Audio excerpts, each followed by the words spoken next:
नीट बोला, नीट बोला. आदित्य ठाकरे भाजप आमदारावर भडकले. भास्कर जाधवही घमंडी म्हणाले. विधानसभेत रडा. विधिमंडळ अधिवेशनात विधानसभेत भास्कर जाधव यांनी सभागृहात मंत्री उपस्थित नसतात यावरून प्रश्न उपस्थित करत सरकारला धारेवर धरलंय.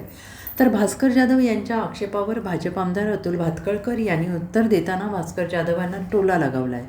सभागृहात 2 कॅबिनेट मंत्री उपस्थित आहेत आणि ज्या विषयावर चर्चा आहे त्या विभागाचे राज्यमंत्री उपस्थित आहेत, पण ज्यांना विरोधी पक्षनेते व्हायची आस लागली आहे त्यांना राज्याचे मदत आणि पुनर्वसन मंत्री कोण आहेत हेच माहीत नाही, असं म्हणत अतुल भातखळकर यांनी भास्कर जाधवांना लक्ष्य केलंय. त्यावेळी आदित्य ठाकरे यांचा पारा चांगलाच चढल्याचं दिसून आलंय. राज्यातील पाऊस आणि नुकसान संदर्भातील विषयावर सभागृहात चर्चा सुरू होती, मात्र मंत्री उपस्थित नसल्याचे सांगत भास्कर जाधव विधान परिषदेत संतापले आहेत. हे सरकार बेजबाबदार आहे, नुसती चर्चा करून विषय संपवून टाकू असं त्यांनी म्हटलं आहे. त्यानंतर भाजप आमदार अतुल भातखळकर यांनी भास्कर जाधव आणि विरोधकांना टोला लगावला आहे. सरकार बेताल आहे, उद्दाम आहे अशी संसदीय भाषा वापरली जात असल्याचं अतुल भातखळकर यांनी म्हटले. त्यानंतर आदित्य ठाकरेंनी सभागृहात आक्रमक पवित्रा घेतल्याचं दिसून आले.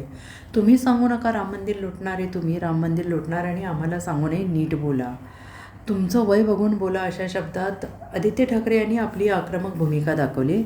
तेव्हा तुम्ही खाली बसा असं भातखळकर यांनी आदित्य ठाकरेंना उद्देशून म्हटले. त्यामुळे सभागृहात सत्ताधारी आणि विरोधी आमनेसामने आल्याचं समोर आले. सत्ताधारी पक्षातून तुम्ही सांगू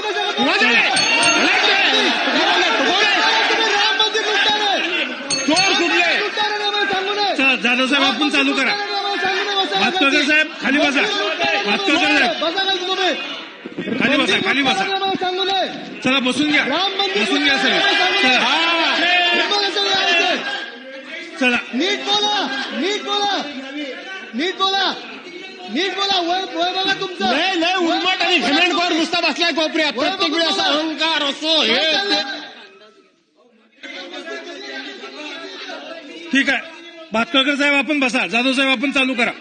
तुम्ही जाधव साहेब अधिकार कोणी दिला? जाधव साहेब आपण चालू करा. अधिकार कोणी दिला यांना बोलायचा? राम मंदिर जाधव साहेब आपण बोला. अरे राम मंदिराच्या चोऱ्या करणारे आहेत तुम्ही. चंदा चोरा. ठीक आहे बसून घ्या. Bureau report, SBN Marathi, Mumbai.